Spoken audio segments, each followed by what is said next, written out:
It took me so long to actually make my top 10 of 2024, and maybe because I didn't really know what to make of that year. It was a weird one for sure. A lot of the movies that I was anticipating for 2024 ended up to be a flop, which is not the best, and hopefully 2025 will be better. But before I start with my top 10, I just want to give some honorable mentions, some movies like A Different Man, Flow, Conclave, Didi, Kneecap. Kneecap was so much fun. How to Make Millions Before Grandma Dies, Better Man, The Brutalist, and The Beast. So yeah, without any further ado, let's get into the top 10 list. At number 10, we have The Seed of a Sacred Fig. The more I reflect on the movie and the circumstances under which it was made, the scarier it becomes. The third act here is the best horror film of the year for me. An almost unbearably excruciating escalation of tension over the course of 3 hours, made all the more affecting thanks to the inclusion of real-world terrorists occurring simultaneously. I think it's urgent and unforgettable filmmaking. The Seed of a Sacred Fig is a riveting family drama where modern and traditional value clash in present day in Iran, building to a tense climax. Features outstanding performance from every single cast of this film was absolutely incredible, and how Rasulov uses real-life cell phone footage of the protests taking place in his home country, which he was forced to flee today, is undeniably powerful, helping to make this defiant, carefully bluted film. It's an extraordinary indie film filmed in complete secrecy, as the director Muhammad Rasulov is deemed a wanted criminal for speaking harsh truth through his filmmaking about the oppressive government that rules its people with threats of flogging, maiming, and imprisonment and executions. If he is caught, he would be imprisoned for 8 years. While the director and his family are safe in another country, the actors and actresses who took part in the film have faced interrogations and are banned from leaving the country. While the film is a work of fiction, the footage within the film showing various protests are real. The violent suppression of the people of Iran is very real. I think it's such an important movie and definitely one of the best of the year. The one thing I would say about Nora is that I wasn't bored for even 1 second watching the film.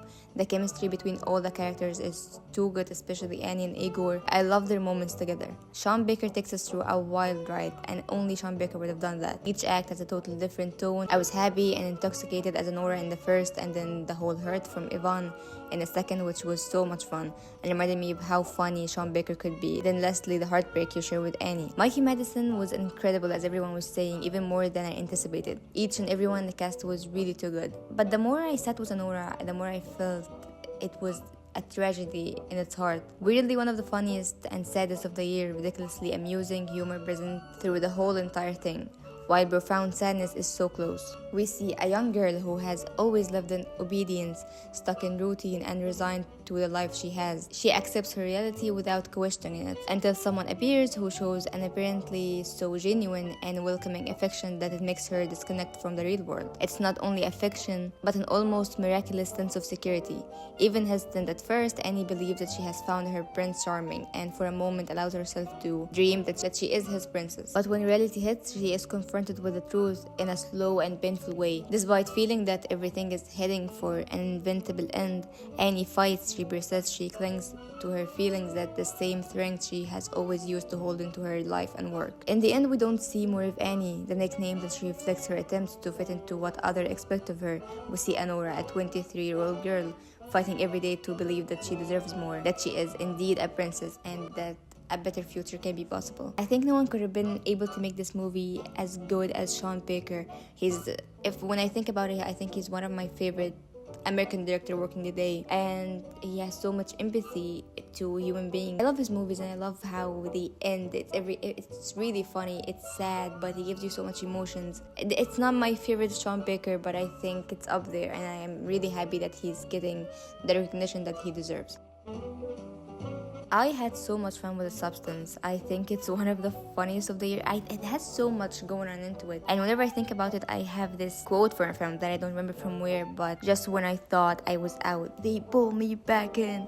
That's what I remember. I don't know from which movie that is, but that was the movie it makes me feel like, because every moment you think that's it, that's the end, but it keeps going and it's getting more crazy as you would even think. And honestly, I didn't expect it to turn into such a comedy at the end, but I loved it. I had so much fun again. And it's from the first 30 minutes, it's evident that this film has no interest in dealing with the female perception and beauty norms with any subtlety. It's a provocation from start to finish that only grows in grotesqueness as the film progresses. Loads of fun, but never loses its focus. Regardless of how new the themes explores are, which there aren't, it simply worked well for me. Every time you think the movie has gone too far, it keeps pushing further, where every passing moment you tell yourself, please, like, well, let's not make this happen, but it just does. It's not only especially deep, and I don't think Farjay is particularly interested in using it as more than a launching point. What I think is the truly remarkable angle here is just how comically the premise is pushed over and over into its freakiest and nastiest,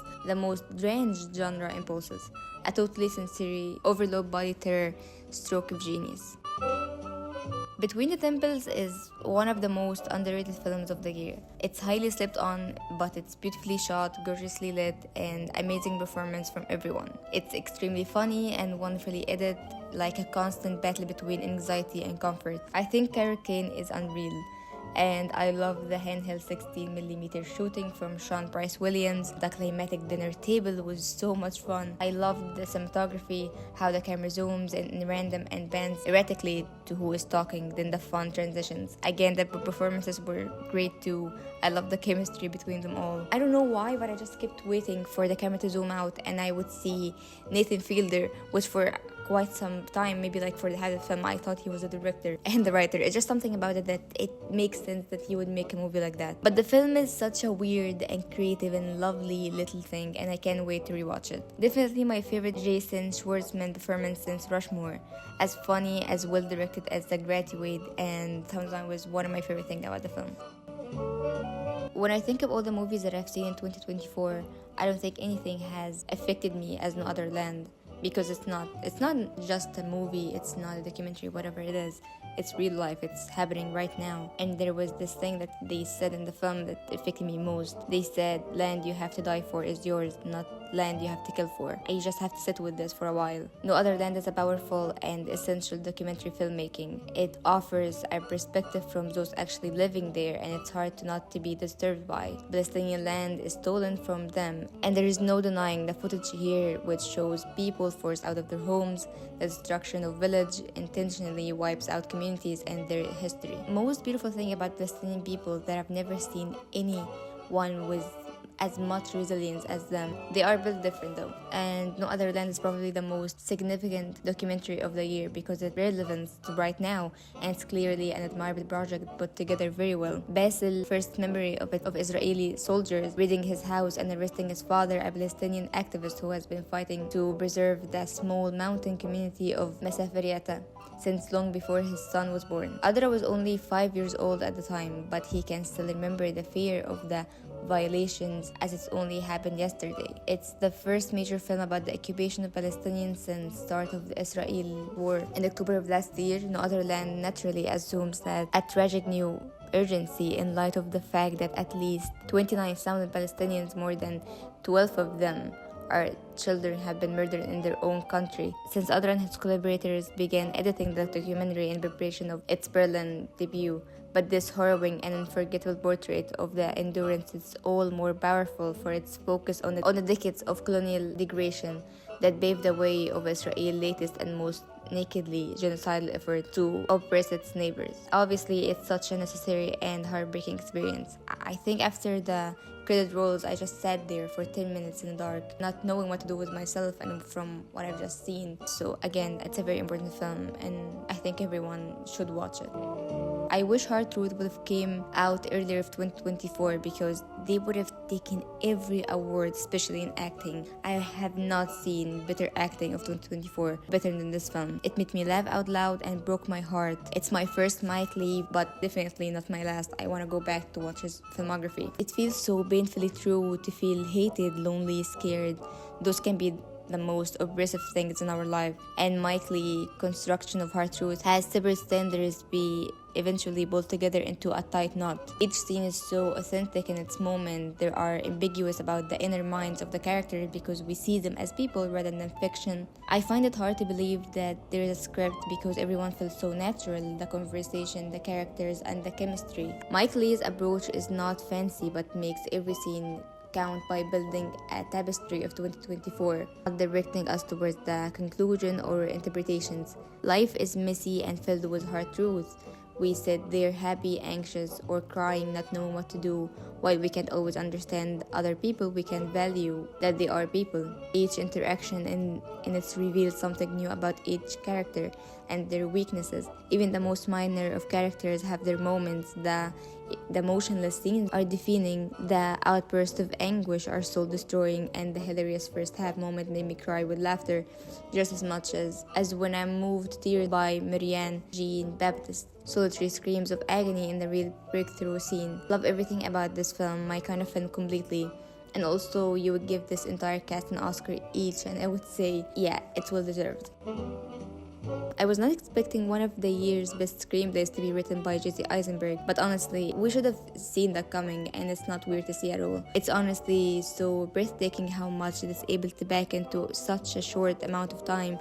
These characters feel so incredibly layered, and I also feel like there is more I could get out of a second watch. Kieran Culkin gives such an organic and raw performance.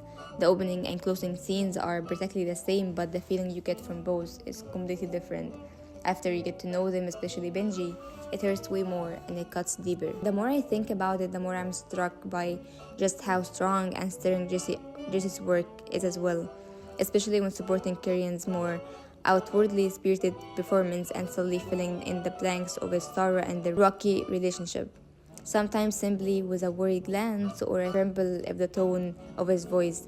It's the best he's been since The Social Network, and his big scene in the restaurant might be one of his best, period. This is a film about gentle questions, not answers. Approaching these questions with humility and respect seems to be a clear mission of the filmmaker, but most of that takes a backseat to the simple expression and undeniable comedy of what it means for family members to love without truly understanding each other. What I love most about The Real Pain is again the screenplay. It just feels so real and raw, and it can be uncomfortable at times, but I think that's what makes it real, because life is not, everything we say in life is not just curated beautifully, but it just happens, and that's what it is about this film. I did say that Substance was the most fun I had this year, but I forgot about Challengers when I was saying that. Challengers is the most fun I had with a movie this year. I think I've seen it 3 times, and it's so much fun. It doesn't get boring, and I think it's a soundtrack for the ages, even though they had the audacity not to nominate it, and we'll never forgetting that. But I loved everything about this movie. I love the symmetry, I love the contrast in bass, I love that every interaction has the tension of an elastic band stretching out and snapping back into the place. Every single shot is considered and measured and loosed on the viewer like a southern thunderbolts. It's incredibly focused and intimate drama in awe of the total deployment of cinematic technique, psychological nuance. When I watched this movie, I just felt like cinema's back, and I feel like I get this feeling from each movie that Luca Guadagnino makes, even if I didn't love it, but it's always something new. It's always a new contribution, and that's what I love most about him. He loves to experiment. It's a film that pulls you and never let you go, with the relentless score reflecting in my ears during its most tense moment and stillness cutting through every racket swing. It's unavoidable with a trio of actors performing at the top of their game, not to mention that it has one of the most spectacular finals I've seen in the recent years. Nobody is doing it like Luca Guadagnino, and he's just constantly raising the bar with each movie and doing it flawlessly. Even though Doom Part 2 came out early of 2024, it's not a movie that you forget, stuck with you. I just loved it, and I love Denis Villeneuve, and I think he's operating on another level. A level of ambition and audacity that we rarely see within the art form.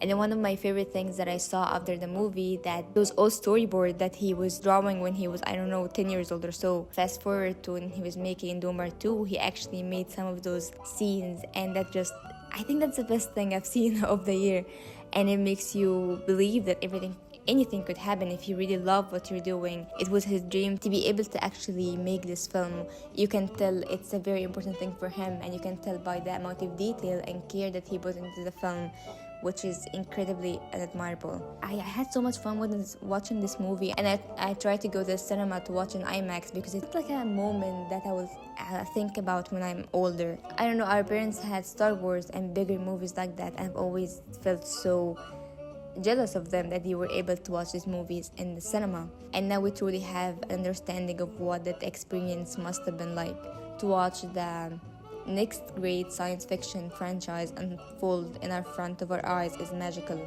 The experience of watching something this grand in the scope of massive IMAX screen adds to its glory. Didn't even know manages to elevate himself and rise to the daunting task of adapting this complex novel.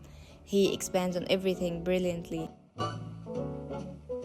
To be honest, I didn't think anything would have topped Doom Part 2 or Challenges for me, but then Nickel Boys came along and it's definitely the first of its own. Never thought that a camera looking to the ground would make me sob that much. It was such a different experience for me. The way the camera keeping its gaze downward, staying out of trouble like it's a survival instinct those boys know very well, which is even more heartbreaking. There's an enormous amount of care and intelligence placed in this movie. It's a rare amount and totally different experience, and it's not boring or repetitive in any way, shape, or form. I think Jomo's phrase cinematography is a wonder to behold. In addition to the film's sound work and unsettling score, it's a deeply moving masterwork of cinema. I sat in that silence for a good 10 minutes after the credits rolled. It's just absolutely monumental, and it redefines our place as the audience and not only visually breathes that sound like you own, but it's also unapologetically bold in its construction and confident in the artistic rewards it offers. Where Melrose finds universes of life in every crammed corner of the frame. What I can say is you will experience emotion in such a different and unique way, and I couldn't recommend this movie enough. These are my top 10 films of 2024. I had so much fun with these films, and hopefully 2025 will be even better for cinema. So yeah, watch these movies, make your own opinions, and that's it.